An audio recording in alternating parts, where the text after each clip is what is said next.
vamos a empezar esta comunicación, que después de todo lo que habéis dicho ayer y hoy, pues es una ratificación de esa enorme corrupción que existe. Y esa corrupción se canaliza especialmente en el tema urbanístico. O sea, esto es fundamental. Ahí en la pantalla os he puesto dos libros de referencia que conoceréis, muy conocido, el de España, FEA, y fijaos el título: El caos urbano, el mayor fracaso de la democracia. O sea, de Andrés Rubio, periodista, ya un libro muy conocido y que os invito a todos a leer. Estamos en la unión de asociaciones y por consiguiente tenemos que tener debates para ver qué admitimos, no admitimos, qué nos parece entre todos lo más importante. Es fundamental porque ahí lo que se hace es una relación de con una justificación evidentemente de ese caos urbanístico, de ese España fea. Y luego hay otro libro, todos estos dos muy recientes, quiero decir que estamos hablando de 2022 y pues el otro es 2023 o finales del 2022, que es de Joaquín Bosch, La patria en la cartera. Fijaos ya el título, La patria en la cartera. Y es así, es en la cartera de quiénes, de las cúpulas del poder. Claro, entonces para eso hay estructuras que funcionan perfectamente, porque en ese aspecto en España estamos lejos de implicar políticas, digamos, que sean salvaguardadoras, salvaguarda de lo que es el bien común o el bien de todos. Y en ese aspecto, pues el subtítulo de La patria en la cartera es Pasado y presente de la corrupción en España. Entonces, yo me voy a referir especialmente a este libro, esto es el capítulo cuarto, que es intensísimo. Antes he hablado de los ejemplos de la corrupción que viene del franquismo, efectivamente, y antes, pero bueno, él ya se centra con el tema del franquismo, que no corrige la transición, no lo corrige, y que los partidos políticos han ido fomentando. Y con esto que nos quedemos ya sería suficiente, porque las ideas fundamentales las tenemos que tener claras. Y esta es una idea fundamental que Joaquín Bosch, magistrado y una persona especializada en la materia, nos ha escrito y que nos ha hecho un gran regalazo a todo el país, porque ya no son esas ideas de lo que la experiencia, de lo que uno va viendo, medio viendo, matándose la cabeza para entender algo. Él nos lo explica muy detenidamente. Entonces, bueno, pues ese capítulo cuarto, del que a mí me salían 90 puntos, imaginaos, pero que bueno, al final lo dejaremos pues en 7, 8 o 10 puntos. Y mirad, Joaquín Bosch empieza ya diciendo que es fundamental la prevención en los abusos del poder. Si no hay prevención, no solucionaremos el tema. Si poner paños calientes a esto no va a solucionar el tema. Entonces, él habla de que los mecanismos jurídicos, institucionales y sociales de prevención son los más eficaces para frustrar la comisión de estos delitos. Y estos delitos, insisto, quien los comete fundamentalmente son los partidos políticos, porque él dice que no hay una corrupción sistémica, no, en la administración. Tú vas a una administración y no te piden dinero para hacer un servicio, no hay, ni tampoco, digamos, en términos jurídicos, dice que no, que donde está la corrupción centrada es en los cargos políticos, evidentemente también apoyados, claro, por unos servicios técnicos en donde el silencio, el dejar hacer, pues también funciona. Entonces, de todos esos delitos que se cometen, el 90% no salen a la luz. Lo que estamos viendo es como un 10%. Como un 10%. Entonces, dice que el porcentaje de políticos implicados en esa corrupción no tiene comparación en toda Europa. No tiene comparación. Estamos aquí a unos niveles que, desde ese punto de vista, pues lo compara con Nicaragua y con Guatemala. O sea, un altísimo nivel de corrupción. Y que, ya digo, que no existe comparativamente en Europa. Ahora bien, que dentro de todo el sistema político, claro, bueno, podemos hablar de una minoría relevante de los políticos deshonestos. Pero es una minoría importante que afecta a toda la estructura. Y desde ese punto de vista, él lo centra precisamente por el tema urbanístico también en las contrataciones públicas. O sea que hay en esos contratos públicos que están las licitaciones de obra, etc., ahí hay una gran perversión en el sistema. Dice, sí, claro, ha habido distintas leyes, él habla de distintas leyes a partir, creo recordar, de 1965, en el 80 y tantos, y ahora en el 17 hay una. Pero él también comenta cómo existen suficientes lagunas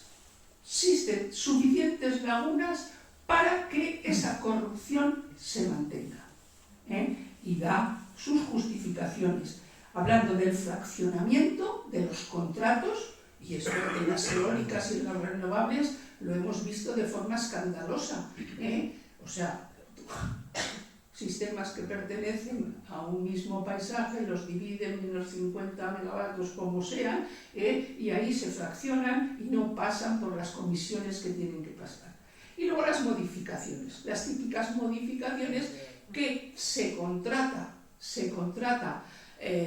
quiero decir, el concurso público se va al menor precio, ese está amañado en algunos casos, ahora mismo lo hemos visto con Suelo y Vivienda en Zaragoza, porque ha trascendido un email entre el jefe, el director de Suelo y Vivienda y una empresa de que se estaban cambiando Era de impresoras. Bueno, era de impresoras, bien, pero que eso a nivel, él lo cita, a nivel urbanístico, en las contrataciones, pues existe. Y concretamente vamos a referir estos aspectos en el tema de la corrupción urbanística, pues hablan de el clientelismo que existe. Existe un gran clientelismo y en ese aspecto, claro, no da igualdad de oportunidades, porque si el que se lo lleva es a la baja, pero luego están las modificaciones que te multiplica ese contrato a niveles que ya no se sabe, pues al final no nos enteramos y sigue manteniéndose ese sistema. Entonces, desde ese punto de vista, él incide en otro aspecto muy importante, que es, voy un momento primero a citar esas páginas de la corrupción urbanística. Él dice que el mecanismo más reiterado ha consistido en la recalificación como urbanizable de suelo que no dispone de esa condición. Bueno, esto sabemos todos qué ocurre, ¿Qué ocurre? Entonces, evidentemente, hay pues unas alteraciones del nivel, también alteraciones en el nivel de edificación. O sea que, por un lado, recalificaciones y alteraciones en el nivel de edificación. Entonces, esto dice, y ahora cito textualmente, que ha llegado a alcanzar un carácter estructural. Y cita a varios especialistas, él va citando, que estudian profesamente este tema. Entonces, la explotación a toda costa del suelo se reveló como una actividad enormemente lucrativa para las administraciones locales, ante la insuficiencia crónica de determinados municipios para encontrar medios de financiación, lo cual habría acelerado el proceso de explotación irracional del suelo. Esto nos lo estamos encontrando. Y claro, esto afecta al patrimonio, porque si hablando de suelo, efectivamente, sea urbano, sea rural, en el caso de la central térmica de Andorra, Pilar, que tú has citado, estaba en el medio rural, pero bueno, si hay un proyecto de renovables, pues ya está afectado por un interés particular y no se ha catalogado lo que se tenía que haber catalogado. Y así sucesivamente, y en Aberli pasó lo mismo. El interés general de esa industria de hacía 140 años, digamos que quedó supeditada a el interés del constructor que había comprado todo ese suelo. No se quiso pactar, que otras veces se hace, para tratar de salvar ese patrimonio. Entonces, dice que más allá de la actividad delictiva generada, más allá de la actividad delictiva, el perjuicio de la sociedad es muy relevante, pues el desarrollo urbanístico del territorio se realiza así de forma anárquica, sin atenderse a criterios de planificación, sostenibilidad e interés general. Claro, pues con todas esas características, ¿qué vamos a esperar después de los planes generales de ordenación urbana? Si es que tienen que amañarlo, para eso están ahora mismo, pues en Zaragoza, pues lo que se hace es modificar el plan general de ordenación urbana cuando interesa, pero les interesa a esa gobierno político que sabe que tiene la mayoría, pero que en realidad no es expresión ese acuerdo del interés general, es simplemente de un poder político. Y ya está, y esto es lo que está sucediendo una vez y otra. Claro, entonces también ahí hace referencia a cómo resultaría oportuno acotar el margen de maniobra de los cargos políticos municipales en materia urbanística. Acotar ese margen de maniobra de los cargos políticos municipales en materia urbanística y establecer más instrumentos de control, supervisión externa y justificación técnica. Estos tres aspectos son muy importantes porque es la base que necesita este país y que no ha hecho. Instrumentos de control, supervisión externa y justificación técnica. Entonces, o sea que existen demasiadas facilidades al político para corromperse. Y se trataría de no dar esas facilidades, porque somos humanos. Y hay quien, pues, tiene esa mayor facilidad para entrar en ese aspecto.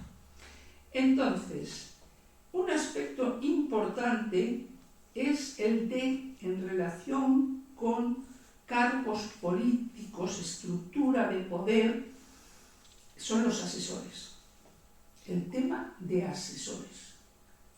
Existe una enorme cantidad de asesores políticos que no tienen una formación, pero cuando digo enorme cantidad es miles y miles de asesores que se han puesto no con una estructura de meritocracia, que es el caso, por ejemplo, que hace Francia.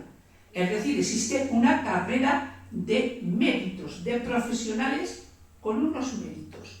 Y esos están en toda la estructura administrativa controlando. Pero es que aquí está todo desvanecido y entonces una permisividad tremenda. Pero es que en la conferencia que iba a dar Joaquín Bosch el viernes pasado, que yo me pensaba quedar, pero no pudo venir por circunstancias personales, se hablaba de que existen 80.000 asesores.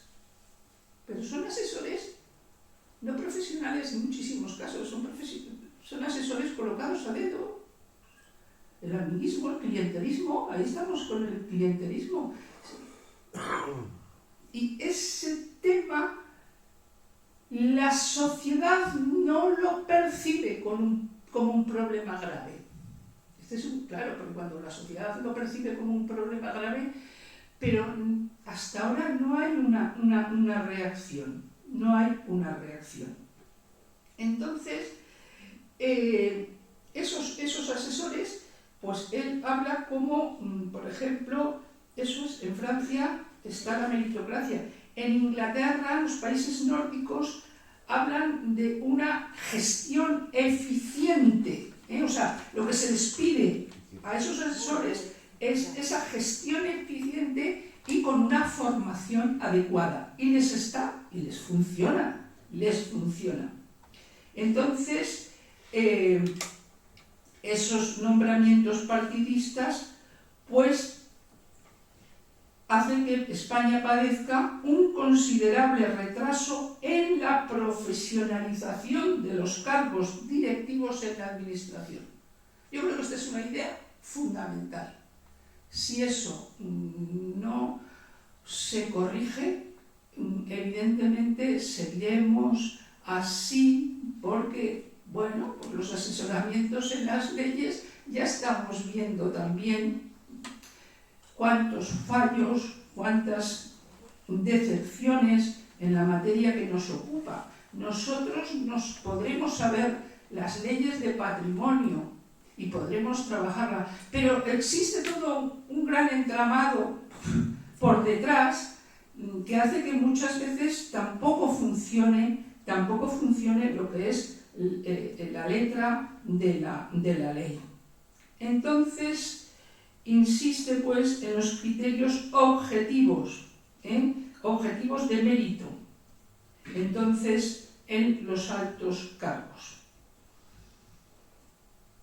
Dice, dejar las riendas de la dirección y gestión de estos asuntos en manos tan inexpertas es una auténtica temeridad pública que en nuestro país hemos normalizado. Estas son unas problemáticas que nos conviene saber y que os invito a que lo leáis. El libro es imprescindible leerlo. O sea, yo os estoy haciendo simplemente aquí un poquito de Pepito Grillo, Es decir, tenemos que estar atentos a todo esto. Entonces, también, bueno, claro, habla de las leyes de fundación pública. Entonces, esas leyes, pues realmente tampoco han cumplido del año 65, de la función pública, 84, los objetivos que debería de haberse dado, por supuesto, en los tiempos del franquismo y en la época de transición. Y desde ese punto de vista, pues tampoco en la última se ha logrado esos objetivos de profesionalidad.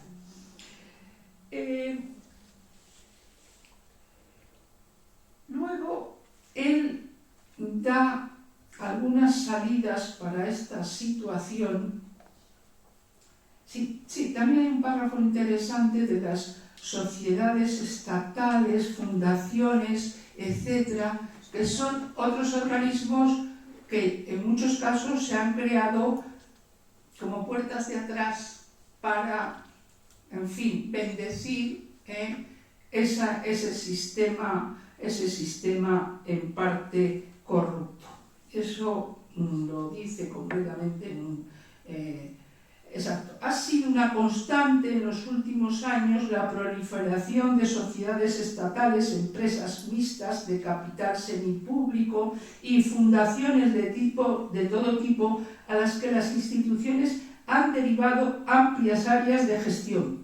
En este tipo de entidades se ha consumado innumerables casos o innumerables casos de corrupción, con unas actuaciones abiertamente irregulares facilitadas por la falta de control. Tenemos que continuamente estar sobre ello. Sin embargo, él, como propuesta, hace análisis también en distintos apartados de la ética pública. La ética pública y sistemas de integridad institucional. Hay que ir a por esto.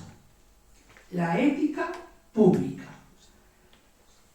No aceptar la corrupción, porque claro, los políticos corruptos forman ciudadanos corruptos también. Esto es un mal ejemplo, y el mal ejemplo se extiende, se normaliza. Bueno, pues si lo hacen esos, yo también. ¿Por qué? ¿Por qué no? Entonces, el cambio tiene que ir por digamos, códigos éticos. Y, por ejemplo, en los códigos éticos se hacen algunas propuestas de especialistas. Además de los códigos éticos, se encuentran instrumentos en la evaluación del riesgo de integridad, la formación ética de los servidores públicos. Todo esto podría verlo, y esto se está haciendo en otros países. Un sistema de consultas sobre los problemas éticos de los cargos públicos, la creación de comités de ética, la instauración de sistemas de alerta tempranas ante posibles riesgos. Claro, si las alertas se hacen pronto y si está protegido el que denuncia, esto es otra cuestión. Europa obliga hay una legislación para prevenir y para proteger al denunciante. Pues todavía no tenemos esa protección a los denunciantes. Somos el último país de Europa de más de 1 millón de habitantes que haga esa protección a los denunciantes. ¿Quién se va a atrever a denunciar si sabes lo que eso puede conllevar? Entonces, esa es una cuestión importante. Sí, acabo enseguida. Los mecanismos de protección. Los mecanismos de protección, como digo, de los denunciantes, la gestión de los conflictos de intereses, el trámite de las incompatibilidades o la elaboración de encuestas de clima ético entre los empleados. O sea que hay muchas posibilidades de poder establecer esos mecanismos, pero no se hace. Y entonces, claro, pues habéis hablado vosotros del tema de inspección. Pues es que el tema de inspección, pues si es que no hay suficiente. La inspección es clarísimamente, hasta los inspectores urbanísticos.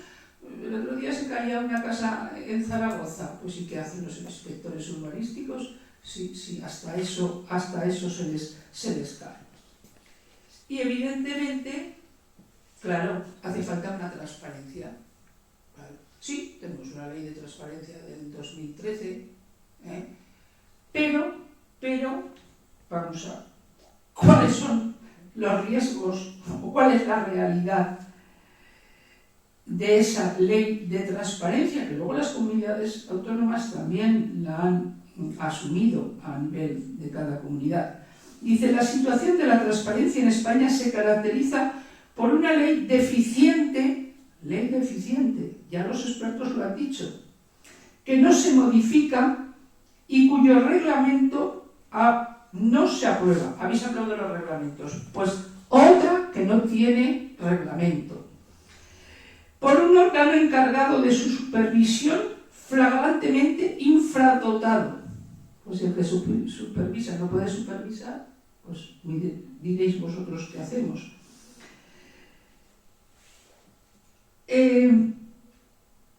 Y por una administración que se niega a cumplir en no pocas ocasiones, que se niega a cumplir en no pocas instancias y que acude a los tribunales para no dar respuesta a sus obligaciones de transparencia. O sea, que llega hasta los tribunales para no responder a determinadas cuestiones. Hay, digamos, la Fundación Cibio, que hace un seguimiento de estas cuestiones, o sea, que están perfectamente estudiadas.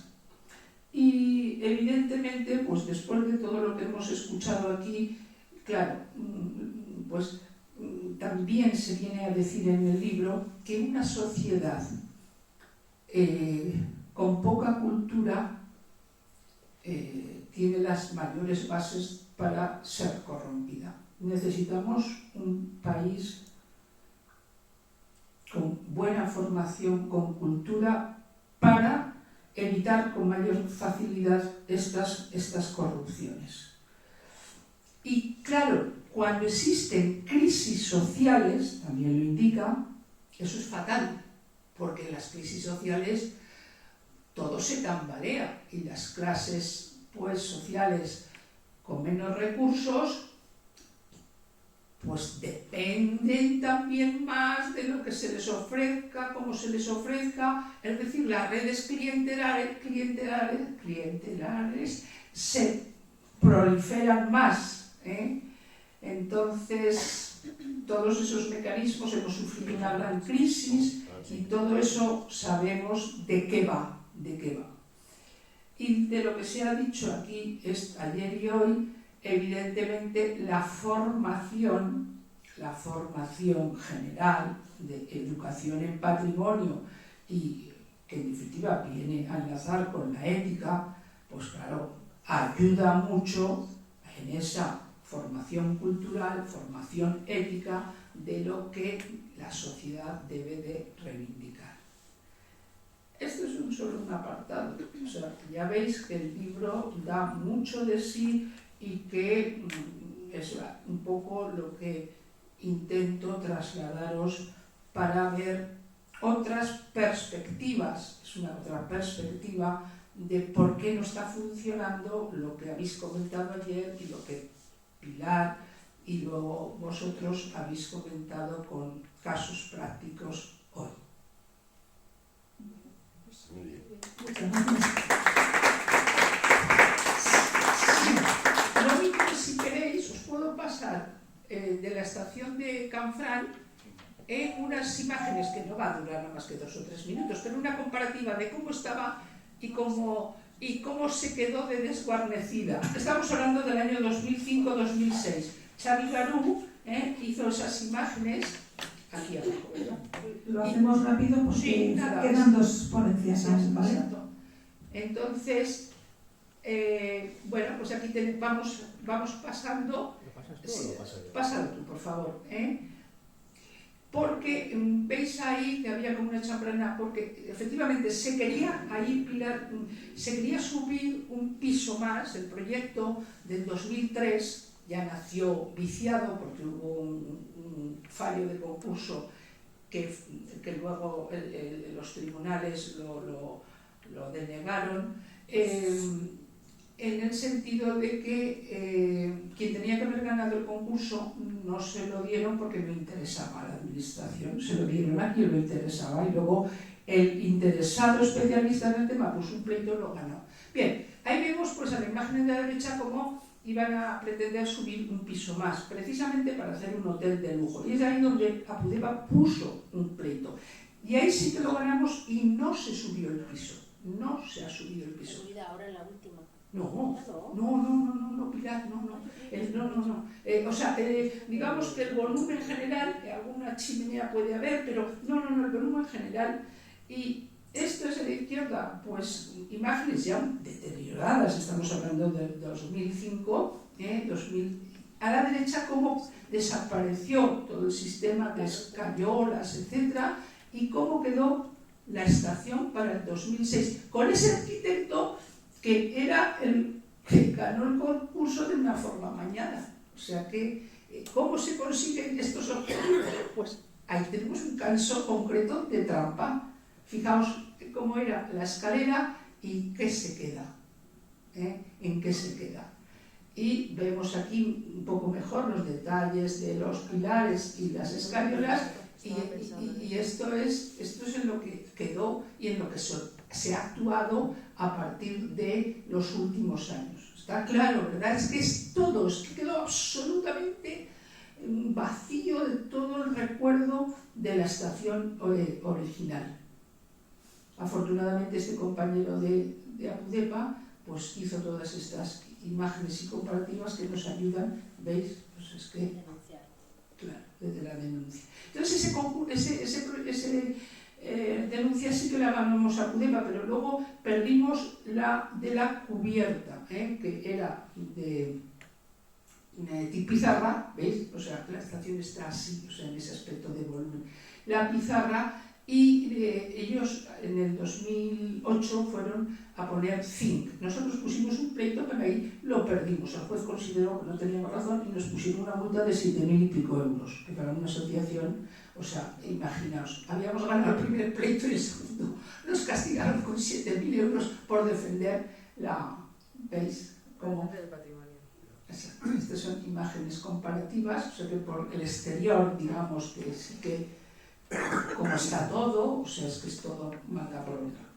Ya está, ¿verdad? Sí. Vale, pues es un poquito para que entendáis mejor que no son inventos de la sociedad, sino demostraciones de la sociedad, de que esto ha sido así, tiene muchísimos... Estuvimos en pleito con Aceros Idea 6 años con el Canfranc. O sea, es todo durísimo, ya lo sabéis que es todo muy duro. Bueno,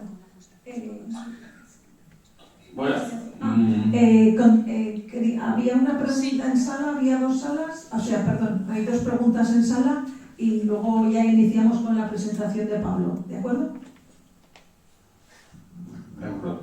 Sí, buenos días. Soy Eulalia de la Sociedad de Caballería del Real de Manzanares. Bueno, no solo te agradezco, Belén, tu comunicación, porque realmente yo obligaría, yo creo que sería el libro de la patria y la cartera de obligada lectura para entrar en la unión de asociaciones. Y el que no pase un examen no entra. Porque me parece que es, no quiero acudir a términos bíblicos, pero es la Biblia del país en el que vivimos. Precisamente anoche estuvimos hablando de las redes clientelares del franquismo, pues seguimos en lo que seguimos y que no hay voluntad política. Yo ahí sí que, y perdonadme la ironía, ya aviso, yo acudiría a la ley de responsabilidades políticas del 9 de febrero de 1939. No tomen nota que es una broma.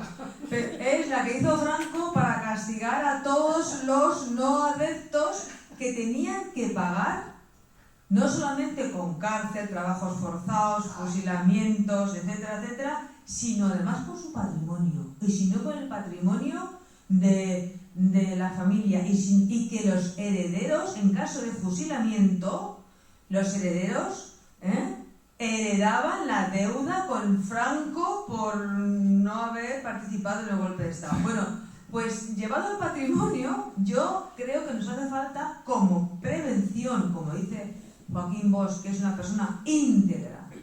Él es una persona que puede dar lecciones con el ejemplo vital. A él le han ofrecido el Tribunal Superior de Justicia de Valencia, me lo ha contado a mí personalmente, y no lo aceptó porque era designado de dedo y él exigió un concurso de méritos. O sea que cuando él defiende la meritocracia, la practica. Entonces, por eso os estoy contando esta anécdota porque, por favor, leeros el libro para entender dónde estamos. Efectivamente, la corrupción está naturalizada, no se habla de casos puntuales, espectaculares, que si no sé qué, que si no sé cuántos, entonces no se habla. No interesa porque hay unas redes clientelares horribles. Y a mí me ha dicho un teniente coronel de la Guardia Civil, que era comandante de una brigada de persecución de delitos, bueno, que tiene que ver con la Hacienda, ¿no? Y que él estaba exigiendo un mayor presupuesto para tener más gente que inspeccionara eso, porque dice, por cada 1.000.000 de euros que se invierta en prevención y persecución de la corrupción, revierte al Estado 100 millones de euros.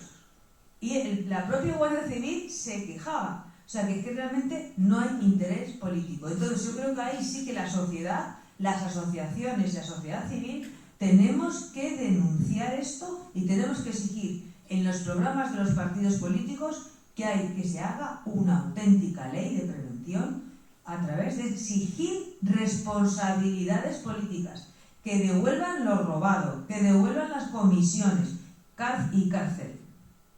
Vamos, me parece fundamental. Gracias. Le pasamos el micro por último a una representante de APUDEPA, por favor. Sí, si no hay responsabilidades, efectivamente, no sé, cometes un delito, según quien lo cometa. Ahora, si es un robagallinas, sí, que es claro, verdad. lo dice Joaquín Bosch en el libro, lo dice Joaquín Bosch. Eso no puede ser. Bueno, yo soy Elvira de APUDEPA. A mí me gustaría relacionar este tema que estaba comentando Pilar, del desarrollismo que estamos viendo últimamente en las ciudades, sin un plan de sostenibilidad y sin planificación, con lo que comentaba también Pilar, de la problemática que hay en los cascos antiguos, de que se están quedando vacíos y de que pues todo se está empezando a caer y que vemos solares vacíos que ponen en peligro las casas de al lado, porque muchas veces en Zaragoza tenemos un caso, no se sujetan bien y se ven grietas en las fachadas, o viviendas o edificios que están totalmente vacíos porque son de grandes promotores que de momento no les interesa hacer nada ahí y ponen en riesgo las casas de los vecinos de al lado porque se generan humedades que les afectan a ellos, o hay incendios que les afectan a ellos. De estos casos hemos tenido 2 en Zaragoza hace muy poquito. Y bueno, yo trabajo en vivienda, un poco para el demonio, porque trabajo para grandes promotoras en un despacho de arquitectos. No estoy orgullosa, pero es lo que puedo hacer ahora mismo. Y veo en primera línea que como arquitectos no diseñamos las ciudades ahora mismo. O sea, yo veo que los que están diseñando las ciudades y lo que está pasando de la planificación bestia en barrios periféricos, ahora mismo, por ejemplo, en Zaragoza, en el barrio del AVE, donde en 2 años se han entregado 3 edificios de 300 viviendas cada uno, cuando el casco antiguo está totalmente vaciado, es que es bestia, pero es que responde solo a lo que quieren las constructoras y los grandes promotores, y nosotros es que hemos pasado en el tema de la planificación urbana y del diseño de vivienda a un plano en el que no tenemos nada de protagonismo. Y bueno, yo no lo sé, o sea, también llevo pocos años trabajando. No sé si en algún momento de verdad se podrá, o sea, yo podré hacer algo personalmente, pero ahora mismo es que yo veo que ni yo, pero es que ni mis jefes pueden hacer nada contra eso. Entonces, es que no diseñamos, o sea, es que las ciudades las están diseñando hoy por hoy los constructores y las promotoras.